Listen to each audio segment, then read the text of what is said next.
வேலையே இருக்காது. என்னன்னா அது? அதான் தம்பி, நம்ம சேந்தமங்கலம் மிராஸ்தார்ல, ஆமா, அவர் மகளை எனக்கு பெண் தரதா இது வரைக்கும் 100 கடுதாசி போட்டாருப்பா. இது 101வது. ஏன்னா நான் தான் கேட்கிறேன், உனக்கு அந்த பொண்ணு தான் வேணாம், வேற ஒரு பொண்ணை பார்த்து கல்யாணம் பண்ணிக்க வேண்டியதானே? எனக்குன்னு ஒரு பெண்ணு எங்கேயோ பிறந்து வளர்ந்துருப்பான். இந்த தேதியில தான் கல்யாணங்கிறத அன்னைக்கே அவன் இங்க எழுதி வச்சிருப்பான். நம்ம நினைச்சு ஆக போறது என்னடா? எதுக்கு முயற்சி எடுத்துக்கிட்டா தானே? இத பாரு, ஸ்டேஷனுக்கு ரயில் வந்து சேர வேண்டியது விதி, நாம அந்த நேரத்துக்கு அங்க போய் சேர வேண்டியது முயற்சி. நான் நாளைக்கு விட்டுப்படி, அப்ப நான் பதில் சொல்றேன்.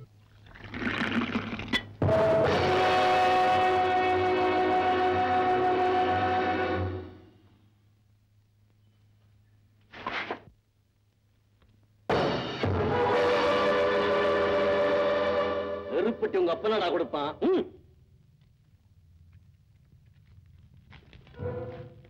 அன்னைக்கு நான் உங்ககிட்ட கொஞ்சம் கண்டிப்பாவே பேசிட்டேன், மன்னிச்சிடுங்க. பரவாயில்ல மீனாட்சி, பழக்கமில்லாத ஆண்கள் கிட்ட பெண்கள் கண்டிப்பா நடக்கிறது நல்லதுதானே. ரோஜா பூவுக்கு முள்ளு பாதுகாப்பா இருக்கிறது போல பெண்களுக்கு நாக்கு பாதுகாப்பா இருந்தா தானே வாழ முடியும். இனி அப்படியெல்லாம் பேச மாட்டேன் உங்ககிட்ட.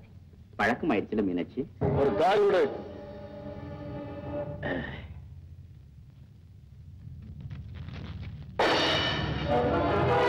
என்னங்க இது?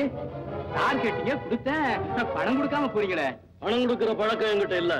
பணம் கொடுக்காம பொருளை கொடுக்கிற பழக்கமும் எங்க கிட்ட இல்ல. மூடாவாய என்னங்க மரியாதை இல்லாம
திருப்பி நான் கொடுத்தேன். இல்ல சார், காசை வாங்கிட்டு இல்லைன்னா நான் கொடுத்தாச்சுன்னு அதுக்கு அடிச்சுட்டான் சார். பொய் சொல்றேன் சார்.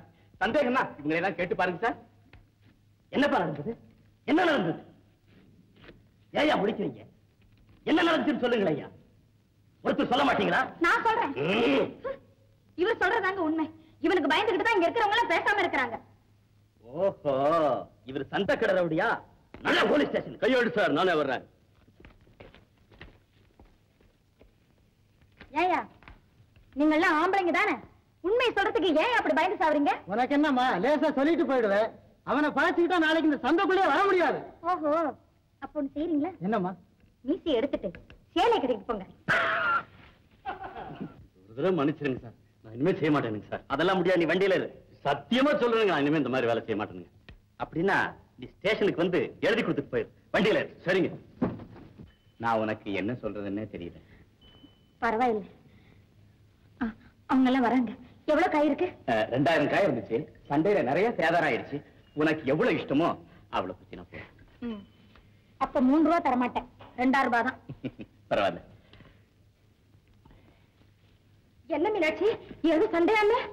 அது கிடக்க விட்டு தள்ளு. உங்களுக்கு எல்லாம் எவ்வளவு வேணும்? காய் எடுத்துங்க. 100 2000 ரூபாய். 2.25 ரூபாய்.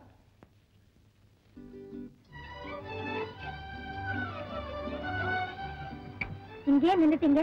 ஒண்ணுமில்ல, உனக்கு நன்றி சொல்லிட்டு போலாம்னு. நன்றியா? அப்படி நான் என்ன செய்துட்டேன்? உன் அடக்கத்தை நான் பாராட்டுறேன். மீனாட்சியா? பேர் எப்படி தெரியும்? அதான் சந்தையில பெண்கள் எல்லாம் உன் பேரை சொல்லி கூப்பிட்டாங்களே, அதுல அப்படியே. ஓஹோ, அதுவா? உங்க உங்க என் பேரு சோமையா. ஊரு பெரிய பண்ண. எங்க குடும்பத்துல நானும் என் தம்பியும் மட்டும்தான் இருக்கோம். வந்துங்க, உங்களுக்கு என் பேர் மட்டும்தான் தெரியும் இல்லைங்களா? ஆமா. என் ஊர் தெரியாது இல்ல? தெரியாது. கண்ணூருங்க.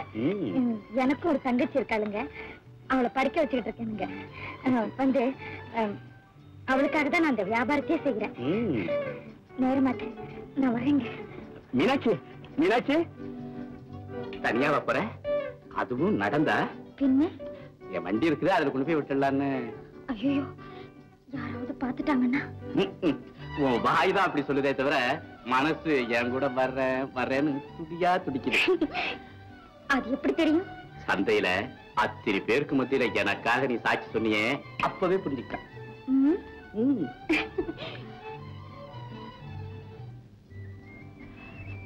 என்ன அப்படி பாக்குற? ஒண்ணும் இல்ல, நான் உங்ககிட்ட ஒண்ணு கேட்கட்டுமா? கேளு கேளு. ஒண்ணு 1000 கேளு. கேளு.